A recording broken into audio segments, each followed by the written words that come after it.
नमस्कार। आज के ऑनलाइन वीडियो में आप सभी का स्वागत है। इससे पहले वाले वीडियो में हमने आपको सितार की बैठक के बारे में बताया। आज हम सितार के अंगों का जो वर्णन है, अंगों के बारे में कि किस पार्ट को क्या कहते हैं उसके बारे में हम बता रहे हैं। ये इंस्ट्रूमेंट जैसा बोर्ड पे भी बना हुआ है, आप भी इसको देखकर आप इसका चित्र बना लें। इस इंस्ट्रूमेंट का नाम है सितार। आज हम सितार के जो अंग हैं, मेन अंग जो है, इसके मुख्य रूप से जो अंग है उसके बारे में हम बता रहे हैं। सितार यह कलकत्ता एवं मेरठ में के पास जो है, वहाँ पर ये एक तुम्बे का जो पेड़ है, तुम्बे की तरह, उसको तुम्बा का ही पेड़ बोलते हैं। उसमें जैसे कद्दू होता है, काशी फल कद्दू जिसे बोलते हैं, उस तरह से तुम्बे के बड़े बड़े जो फल हैं उस पेड़ पर उगते हैं। तो तुम्बे के पेड़ पे जो फल आता है उसको बीच में से काट के, यानी उसके दो पार्ट बनते हैं, उससे ये जो हिस्सा है आप देख रहे हैं, गोल हिस्सा, इसको कहते हैं तुम्बा। तो उसको पार्ट को काट के उसका गूदा निकाल के इसकी लकड़ी बनाई जाती है। और लकड़ी ये बिल्कुल पोला हिस्सा होता है, बिल्कुल पतला लकड़ी का रूप हो जाता है, पोला। तो जब हम बजाते हैं तो इसमें गूंज पैदा होती है। तो इस पार्ट को जो आप देख रहे हैं, ये जो गोल हिस्सा है उसको कहते हैं तुम्बा। इस पार्ट का नाम क्या है? तुम्बा। तुम्बे के ऊपर ये जो ढक्कन लगा हुआ है, यानी जिससे कवर किया हुआ है, इसको ढका गया है, उसको कहते हैं तबली। क्या कहते हैं इसको? तबली। अब तुम्बा, तबली, फिर यहाँ पर ये जो जोड़ है इसको ग्लू बोलते हैं। ये जो पट्टी बनी हुई है आप देखिए, ये पूरा हिस्सा जो है लंबा, ये पूरा, ये कहलाता है डांड। लकड़ी का बना होता है ये भी। और यहाँ से इसको तुम्बे और इसको डांड को जोड़ के इस जगह से, इस हिस्से को कहते हैं जिस पे सारी चीज़ें बंधी होती है, तार, पर्दे, ये सब इस डांड पे बंधे होते हैं। इस हिस्से को कहते हैं डांड। अब हमारा नेक्स्ट पार्ट आता है तबली के ऊपर। ये जो आप देख रहे हैं, ये इस तरह से ब्रिज का बना हुआ हिस्सा, इसको कहते हैं घोड़ी या ब्रिज। ये जो है हाथी दांत के ऊपर इस पे पट्टी लगी होती है, और ब्रिज यानी पुल की तरह, ये देखो ये पार्ट जो बना हुआ है इसको कहते हैं ब्रिज या घोड़ी। इसी तरह से नीचे छोटी ब्रिज, जिसपे ऊपर वाली ब्रिज पे तो मेन जो सारे तार होकर खूंटियों तक जाते हैं, तो ब्रिज या घोड़ी। नीचे इसी तरह से तरफ के तार नीचे वाली ब्रिज पे होते हैं। जो नीचे छोटी पट्टी देख रहे हो, वो इसमें तरफ के तार, ये जितने भी तार ये छोटी खूंटियों वाले होते हैं इसको कहते हैं तरफ के तार। नीचे वाली जो तार है ये देखिए आप, ये तरफ के तार होते हैं। अब हम डांड के बाद ये आता है, इसको कहते हैं तार जिसके ऊपर होकर जाता है, उसको कहते हैं पट्टी। पट्टी कहलाती है। ये हाथी दांत की बनी होती है ये भी। और आप देखिए ये एक पट्टी टाइप और बनी हुई है जिसमें छेद में होकर खूंटियों तक तार जाता है, इसको कहते हैं, इस वाली नेक्स्ट वाली पट्टी को तार गहन। क्या कहते हैं? तार गहन। इसमें से होकर तार खूंटियों तक बनता है। ये सब जो खूंटियाँ, इन पे तार बनते हैं और स्वर के अकॉर्डिंग इनको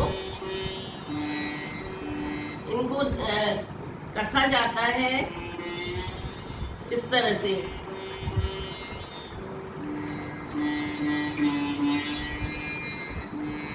इस तरह से इनको स्वरों को खूंटियों से स्वर में मिलाकर इनको ढीला एवं टाइट किया जाता है, यानी कसा जाता है स्वर के अकॉर्डिंग। ये सब कहलाती हैं खूंटियाँ। मेन जो 7 तार ऊपर बंधे हुए हैं उनकी ये सब 7 खूंटियाँ हैं। और नीचे ये जितनी भी छोटी खूंटियां हैं वो सब में तरफ के तार बंधे होते हैं। अब ये आप पीतल के ये देख रहे हैं आप, ये सब पर्दे या सारिका कहते हैं। इनको क्या कहते हैं? ये जो पीतल के बंधे हुए हैं ये स्वर के अकॉर्डिंग बंधे होते हैं। इनको पर्दे या सारिका, पर्दे या सारिका कहलाती है। इन्हीं को पीछे धागों से बंधा होता है। ये सब पर्दे या सारिका को ये धागों से बांध के रखते हैं और पीछे जब हम बजाते समय पर्दे के जो पीछे धागा है उसको देख के हम प्ले करते हैं। अब हम ये सारे पार्ट जो हमने मेन जो इसके मुख्य पार्ट हैं अंगों के बारे में आपको बताया, आप वापस देखें। और ये जो आप देख रहे हैं ये हिस्सा जहाँ से तार शुरू होकर खूंटियों तक बनता है, इस हिस्से को कील और या फिर लंगोट कहते हैं। कील या लंगोट, जहाँ से तार की ये स्टार्ट होके यहाँ पे बांधा जाता है और ब्रिज पे होता हुआ पट्टी पर होकर तार गहन से होके खूंटी पर तार को बांधा जाता है। अब ये इस तरह से जो मोती लगे होते हैं इनको कहते हैं मनका। हम जब सितार मिलाते हैं तो मतलब स्वर के अकॉर्डिंग इसको थोड़ा चढ़ा या उतारा जाता है स्वर को, तो अब इस मनका का प्रयोग होता है। हमने आप एक बार मुख्य रूप से जो अंग है इसके मेन में फिर देख लें। बाकी ये सब पट्टी से तो इसका डेकोरेशन किया हुआ है। मेन जो पार्ट है ये तुम्बा कहलाता है। इसके ऊपर जो ढक्कन से बंधा है ये लगा हुआ है ढक्कन की तरह, यानी ये है तबली, ये है ब्रिज, ये छोटी ब्रिज, इसको कहते हैं कील या लंगोट। और ये मोती की तरह जो है इसको कहते हैं मनका।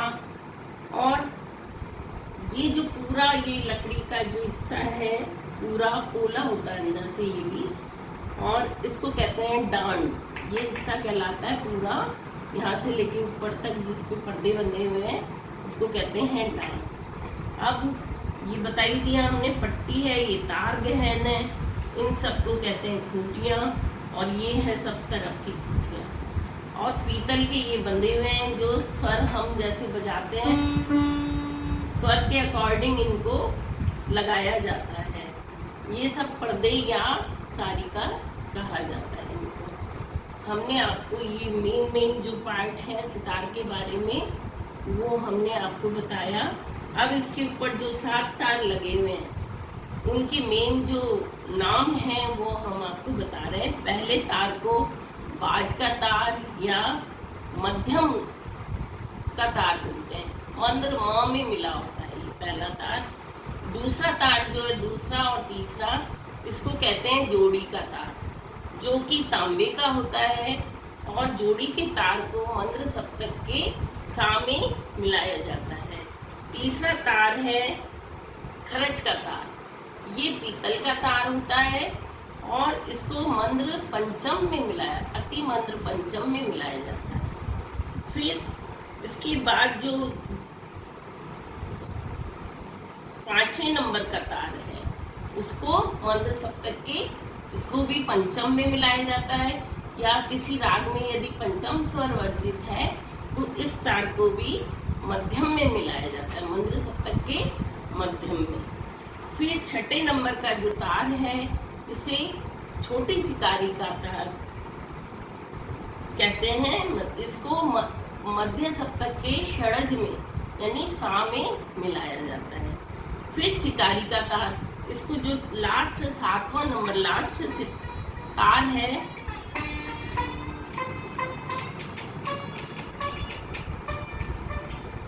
लास्ट जो तार है इसको तार सप्तक के सा में मिलाया जाता है और इसको चिकारी का तार कहते हैं। हम जब भी झाला या कोई भी चिकारी जब हम बजाते हैं तो इस तार का उसमें यूज होता है। मेन जो बताया बाज का तार, मेन तार जो है मध्यम मंद्र सप्तक के मध्यम में, और इसको बाज का तार भी कहते हैं। हमने आपको सितार के बारे में मुख्य जो इसके अंग हैं अंगों का वर्णन बताया है इस वीडियो के माध्यम से। आप इसको ध्यान से समझें और इसको याद करें, अभ्यास करें। और यदि आपको कोई डाउट हो या शंका हो तो आप कमेंट बॉक्स में कमेंट करें और इस वीडियो को आप सभी लाइक और सब्सक्राइब करें ताकि अगले जो वीडियो हैं आप इसमें देख सकें। धन्यवाद।